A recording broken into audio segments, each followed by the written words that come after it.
So, good morning mga ka-beheros natin. So, mag-update tayo or ano tayo ng ating mga ginagawa ngayon sa buhay dito sa lugar ng Marinduque. So, yan yung mga katropa natin o busy din sila sa kanilang mga ginagawa. Ayan. So, ako din naman busy rin. O, yan ang ating recipe for today. So magre-repair tayo ng power amplifier. So ito ay ano to, assemble lang talaga ito.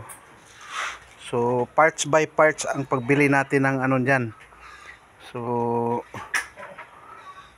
sa Quiapo tayo namimili ng mga materialis niyan. Dahil wala naman talaga nito sa Marinduque, kaya lamang sa malamang pag pina-repair ito sa mga hindi nakakaintindi talaga ng how to assemble power amp, ay talagang imbis na magawa, lalong masisira. So, ganun pa man, yun ang ating recipe for today. So, ang issue talaga nito, mga kabiyaheros, no? May power.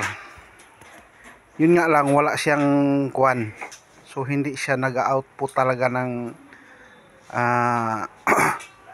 sound. So sinukatan ko siya ng kuwan kung kung may ano siya, may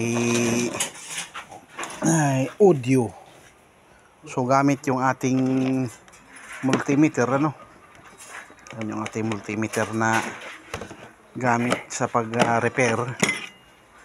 So yung DC. So tiningnan natin yung kanyang speaker output dyan. Mapapansin niyo yan, o. Yung speaker output na to, sinukatan ko ito ng voltahe. So napakataas talaga ng kanyang voltaheng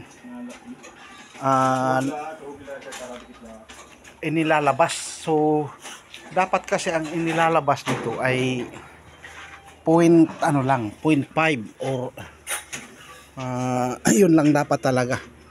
Sa naka-range tayo ng 2.5 ang kanyang range, ano, yan, 2.5 nakaturo yung ating kuwan. So nung ni-reading ko yan, so umabot na siya halos ng 12 volts. So napaka ano na. So wala pang load yan, umabot na siya ng 12 volts ang kanyang inilalabas. So DC. So dapat yan, ang pag inaudio mo yan, ang lumalabas na voltahe na meron dyan ay alternating current or AC volt ang kuwan dyan.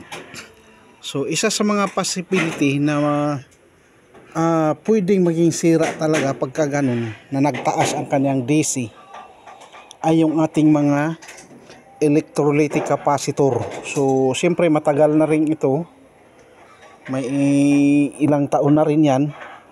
So ito yung kauna-unahang inasimbol ko dito na sound system para sa school ng Kirox.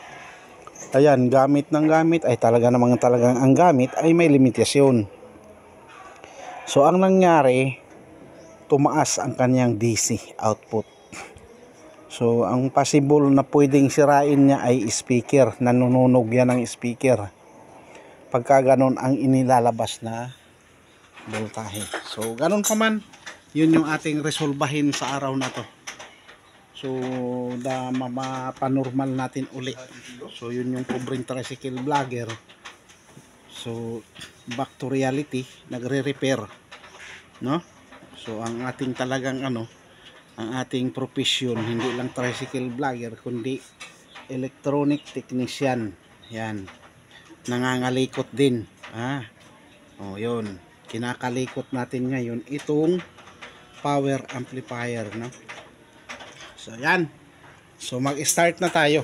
So wala naman kasi tayong videographer, kaya iyan, nagsasalita muna akong mag-isa. So ayan. So ang capacity nito ay 500 watts. ang kanyang per channel. So dalawang channel ito, left and right. So nag total din siya ng 1000 watts. So yun naman ay kung aanuhin natin ay yan ay peak music power output o PNPO ang kanyang ano niyan, dahil naka-computation kasi yan lahat. So yan, itong mga power board na to, yung mga piyesa-piyesa na yan, nabibili naman talaga yan individual. Ano? So ang computation yan ay doon sa mga engineering department. So ako, tamang nag-aasimbo lang yan. Ready made na rin yung ating ano dyan, yung ating ginamit na ano dyan, na board. May naka-layout na yan, sinalpakan ko na lang yan ng pyesa. Kaya ganun ang ano yan. Tapos yan, lahat yan, binibili natin yan. So ang gamit na transistor dito ay ano ay metal type, or yung tinatawag nating 2 in 35.5 yun. Pero pwede namang i-replace yan ng mga ano ngayon, yung transistor na kuwan. Pero mas maganda pa rin ang tunog nito. Kaya habang nag-ainit yan, naganda ang tunog. Yun nga lang, sa ngayon ay talagang sira siya. Mataas ang DC output. Okay, thank you very much sa mga mag-like, mag-share, mag-subscribe ng ating Facebook page. Ganun na rin sa ating Facebook account. Okay. So yun yung ating recipe for today, ang mag-repair ng power amplifier. So bye-bye. God bless and to God be the glory. Alfred Uhaw TV Vlogs.